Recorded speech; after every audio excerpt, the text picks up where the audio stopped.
안녕하십니까? 지식과 역사의 깊이를 탐구하는 이 시간, 여러분과 함께하게 되어 기쁩니다. 오늘 우리가 나눌 이야기는 단순한 역사적 사실을 넘어 우리 사회가 직면한 수많은 갈등과 혼란의 근원을 파고드는 여정이 될 것입니다. 우리가 믿는 것, 우리가 세상을 바라보는 방식이 우리의 삶과 사회에 어떤 거대한 영향을 미치는지 함께 고찰해보고자 합니다. 본격적인 이야기에 앞서 잠시 여러분의 도움이 필요합니다.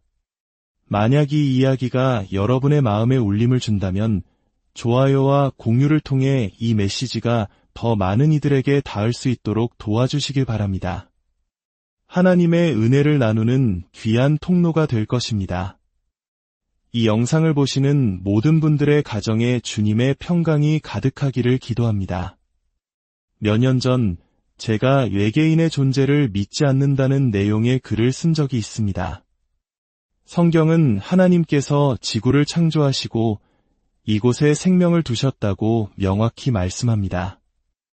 또한 복음의 관점에서 보더라도 다른 행성에 지적인 생명체가 있다는 생각은 앞뒤가 맞지 않습니다. 온 우주가 불로 심판받고 새 하늘과 새 땅이 도래할 것이며 하나님의 아들께서는 인간의 몸을 입고 이 땅에 오셨습니다. 외계 종족인 클링온의 모습으로 오신 것이 아니죠. 오직 인류만이 구원받을 수 있도록 계획되었습니다. 따라서 다른 지적 생명체가 죄로 인해 고통받는다는 설정 자체가 성립하기 어렵다는 것이 제 주장의 핵심이었습니다. 그런데 이 글이 세속 언론에 의해 다루어지면서 저의 본래 의도는 완전히 왜곡되고 조롱의 대상이 되었습니다. 신문 헤드라인들은 자극적이었습니다. 외계인을 찾지 마라. 어차피 다 지옥에 갈 테니. 창조론자 켄함. 예수는 외계인을 구원할 수 없다고 말하다. 나사는 시간 낭비. 외계인은 지옥행이 예정되어 있다. 와 같은 제목들이 쏟아져 나왔습니다. 심지어 한 기독교 신문조차 켄함. 외계인은 지옥의 발언 해명이라는 제목으로 기사를 냈습니다. 저는 처음부터 외계인의 존재를 믿지 않는다고 글 전체에서 밝혔는데 무엇을 해명했다는 것인지 의아할 따름이었죠.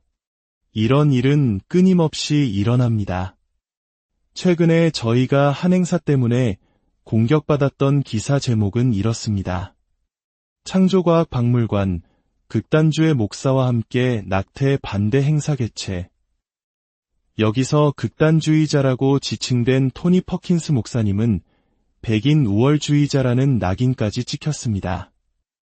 이것이 바로 세속 미디어가 기독교적 가치를 공격하는 방식입니다. 문맥을 무시하고 단어를 왜곡하며 대중의 감정을 자극해 진실을 흐리는 것이죠. 하지만 오늘 제가 여러분과 정말 나누고 싶은 이야기는 이러한 피상적인 공격들을 넘어 우리 사회가 겪고 있는 문제들의 근본적인 원인에 관한 것입니다. 낙태, 젠더 문제, 인종 갈등 등 오늘날 우리가 목격하는 수많은 사회 문제들은 사실 각기 다른 문제처럼 보이지만 그 뿌리는 하나로 연결되어 있습니다. 바로 하나의 질병에서 비롯된 다른 증상들일 뿐입니다. 그 질병의 정체는 무엇일까요? 구약 성경 사사기 21장 25절은 이렇게 말합니다. 그때에는 이스라엘의 왕이 없었으므로 사람마다 자기 소견에 옳은 대로 행하였더라. 여기서 왕은 절대적인 권위를 의미합니다. 절대적인 기준, 절대적인 진리가 사라진 사회에서는 각자가 자신의 생각과 감정을 왕으로 삼게 됩니다. 오늘날 우리 사회에 무슨 일이 일어난 것인지 묻는다면 대답은 간단합니다. 수세대에 걸쳐 우리 아이들은 학교에서 하나님은 없고 성경은 사실이 아니며 절대적인 권위는 오직 자기 자신뿐이라고 배워왔습니다. 무엇이 옳고 그른지를 결정하는 최종 권위자가 바로 나 자신이라는 사상에 깊이 물들어 버린 것입니다. 그 결과 모든 것이 허용되는 사회가 되었고 이런 문화 속에서 유일하게 허용되지 않는 것이 있다면 그것은 바로 기독교의 절대 진리입니다. 왜냐하면 절대 진리는 상대주의와 정면으로 충돌하기 때문입니다. 이 세계관의 충돌, 이 거대한 영적 전쟁은 사실 지금 막 시작된 것이 아닙니다. 그 기원은 무려 6천년 전 에덴 동산으로 거슬러 올라갑니다. 하나님께서 모든 것을 창조하시고 보시기에 심히 좋았더라 말씀하셨을 때 세상에는 죽음도 질병도 고통도 없었습니다. 하나님께서는 첫사람 아담에게 선택권을 주셨습니다. 순종의 증표로 단 하나의 나무 열매만은 먹지 말라고 명하셨죠. 이는 하나님의 말씀을 절대적인 기준으로 삼으라는 의미였습니다. 그러나 뱀의 형상을 한 사탄이 나타나 이렇게 속삭입니다. 하나님께서 정말로 그렇게 말씀하셨느냐? 사탄의 첫 번째 공격은 하나님의 말씀의 권위를 향한 것이었습니다. 그리고는 이렇게 유혹합니다. 너희가 하나님처럼 될 것이다. 너희 스스로가 하나님이 되어 선과 악을 판단하라. 이것이 바로 죄의 본질입니다. 하나님의 말씀을 믿기보다 오류투성이인 인간의 말을 믿으려 하고 자기 자신이 하나님이 되어 옳고 그름을 판단하려는 욕망.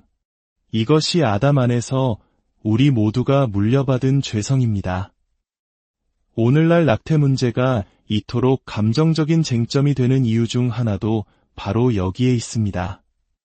어떻게 사람들이 어머니의 뱃속에 있는 아이를 죽이는 것을 환호하고 기뻐할 수 있을까요?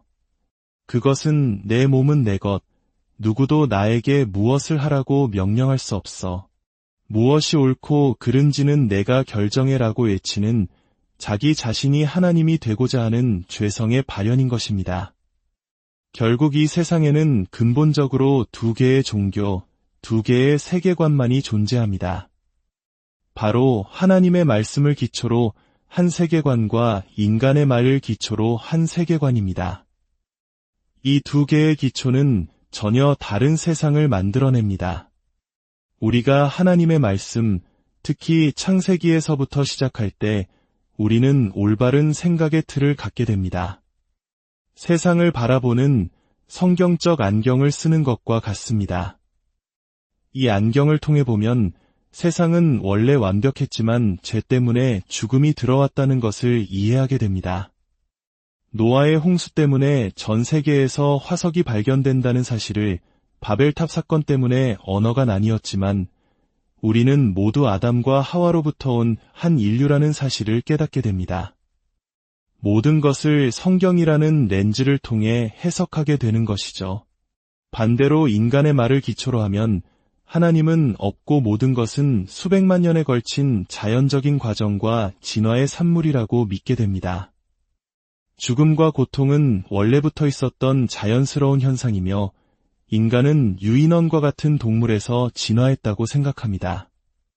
이러한 세계관 안에서 원치 않는 아이를 제거하는 낙태는 마치 원치 않는 동물을 처리하는 것처럼 논리적인 선택이 되어버립니다. 인간은 그저 조금 더 진화한 동물일 뿐이니까요. 문제는 오늘날 우리 사회가 그리고 서구 사회 전체가 하나님의 말씀을 기초로 한 기독교적 세계관을 버리고 인간의 말을 기초로 한 세속적 세계관에 완전히 장악당했다는 점입니다. 수세대에 걸쳐 공교육 시스템이 하나님과 성경, 기도, 창조를 몰아내고 진화론을 유일한 진리인 것처럼 가르친 결과입니다. 안타깝게도 수많은 교회의 목회자들조차 이러한 세속 교육 시스템을 용인하며 자녀들을 그곳에 보내도 괜찮다고 말해왔습니다. 그 결과 우리는 완전히 다른 기초 위에 서 있는 다음 세대, 즉 Z세대를 마주하게 되었습니다. 기독교 연구가 조지반하는 이들을 미국 역사상 최초의 탈기독교 세대라고 명명했습니다. 그들은 완전히 세속화된 세계관을 가지고 있으며 그들의 투표와 사회활동은 그 세계관을 그대로 반영하고 있습니다. 그렇다면 우리는 무엇을 해야 할까요? 이 모든 문제들을 어떻게 다루어야 할까요? 우리는 기초로 돌아가야 합니다.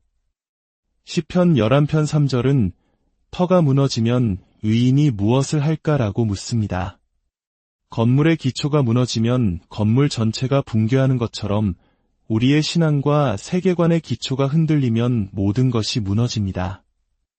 그리고 기독교 세계관의 가장 중요한 기초는 바로 창세기 1장부터 11장까지의 역사입니다.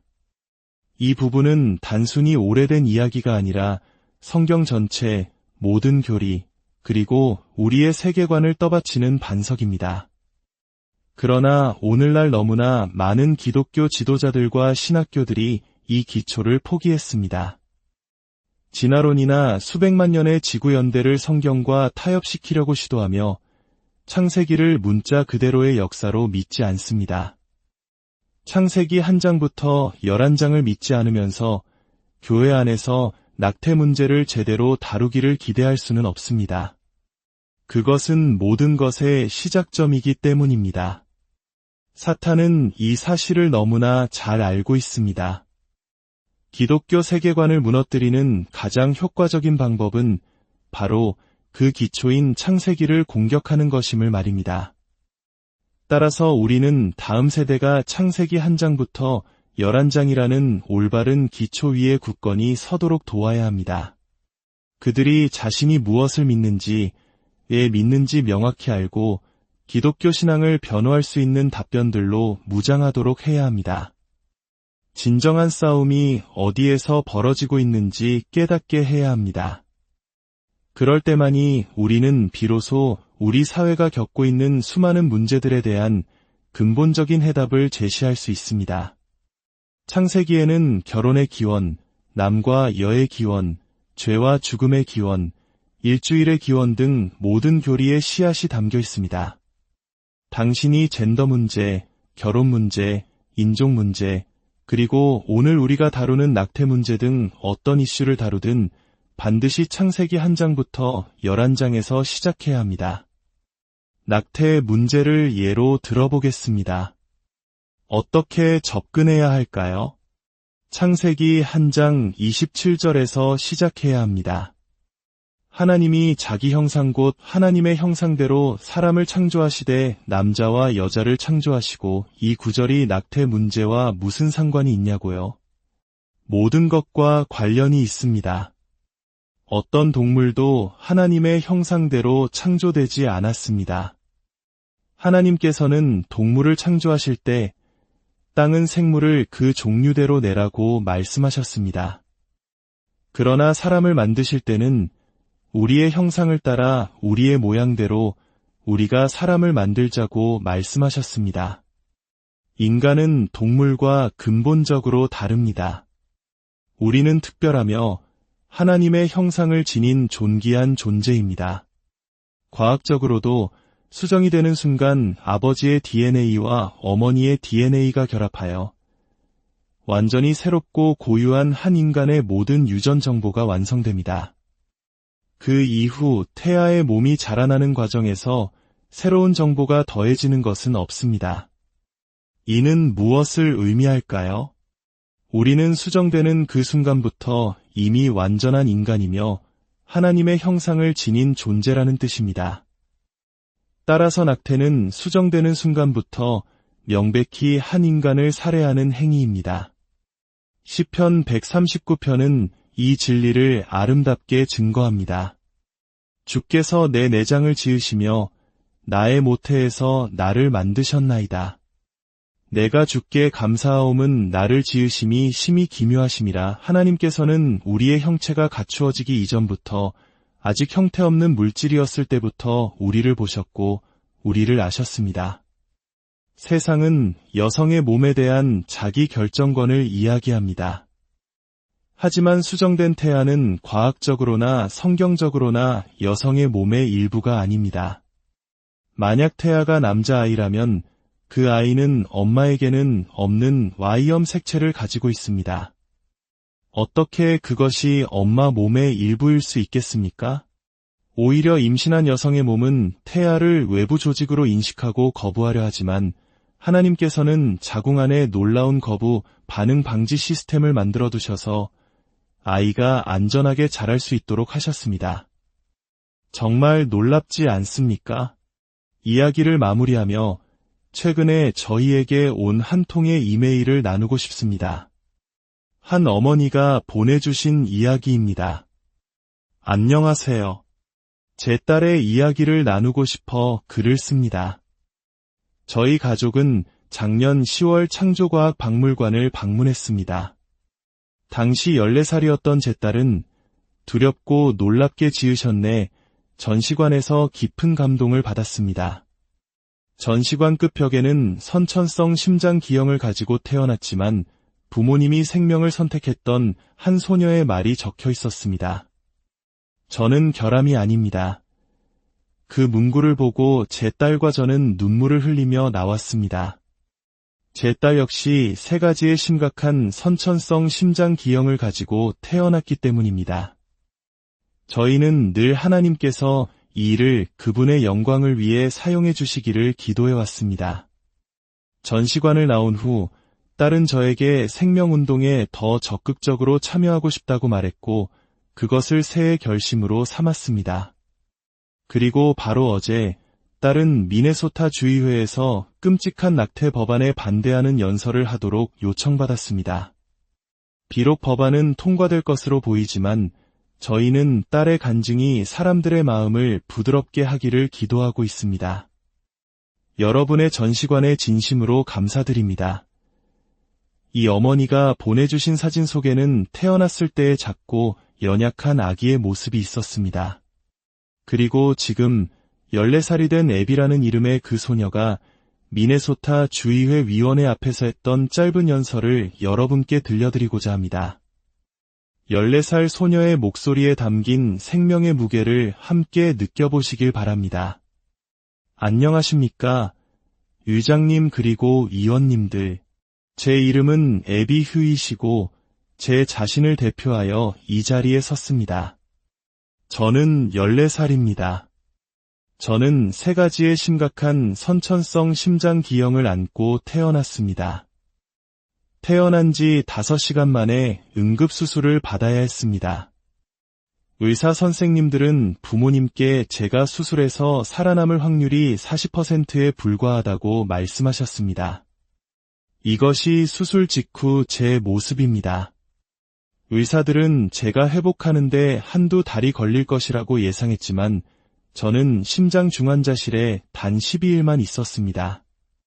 의사들은 제가 체구가 작고 청력이나 시력에 문제가 있거나 학습장애가 있을 수 있으며 운동은 절대 할 수 없을 거라고 말했습니다. 하지만 저는 제 나이 키의 상위 86%에 속하고 시력과 청력 모두 완벽합니다. 저는 전 과목 A를 받는 학생이고 운동을 정말 사랑합니다. 농구, 배구, 육상을 합니다. 400m 달리기도 하고 장대 높이 뛰기도 합니다. 어른들은 종종 의사들이 하는 말에만 집중하고 그것이 100% 정확하다고 믿는 경향이 있습니다. 이것들이 의사들이 저에 대해 했던 말들입니다. 하지만 저는 지금 여기 건강하고 활기차게 서 있습니다. 저와 같은 사람들을 잊지 말아주세요. 2021년 미네소타에서만 최소 183명의 저와 같은 아기들이 낙태되었습니다. 우리에게는 살 권리가 있습니다. 저는 통계 숫자가 아니며 제 심장 기형으로 정의되지 않습니다. 저는 결함이 아닙니다. 제 인생의 구절은 시편 139편 14절입니다. 내가 주께 감사하옴은 나를 지으심이 심히 기묘하심이라. 이 구절은 저에게 정말 큰 힘이 됩니다. 왜냐하면 저는 심장 기형을 포함한 모든 것을 가지고서도 두렵고 놀랍게 지어졌기 때문입니다. 이것은 제가 목적을 가지고 퍼퍼스펠하게 창조되었다는 사실을 매일 상기시켜줍니다. 시간을 내주셔서 감사합니다. 애비의 이야기는 우리에게 많은 것을 말해줍니다. 이 세상의 모든 논리와 이론을 넘어 하나의 생명이 얼마나 존귀한지를 보여줍니다. 오늘 우리가 나눈 이야기의 핵심은 이것입니다. 우리가 직면한 문화 전쟁은 정치적 싸움이 아니라 영적 싸움입니다. 하나님의 말씀이라는 반석 위에 설 것인가, 아니면 인간의 이성이라는 모래 위에 설 것인가의 싸움입니다. 부디 오늘 이 이야기가 여러분의 마음에 깊이 새겨지기를 소망합니다. 변하지 않는 하나님의 말씀 위에 굳건히 서서 이 혼란한 세상 속에서 진리의 빛을 비추는 여러분 모두가 되시기를 기도합니다. 여러분과 여러분의 가정에 하나님의 은혜와 평강이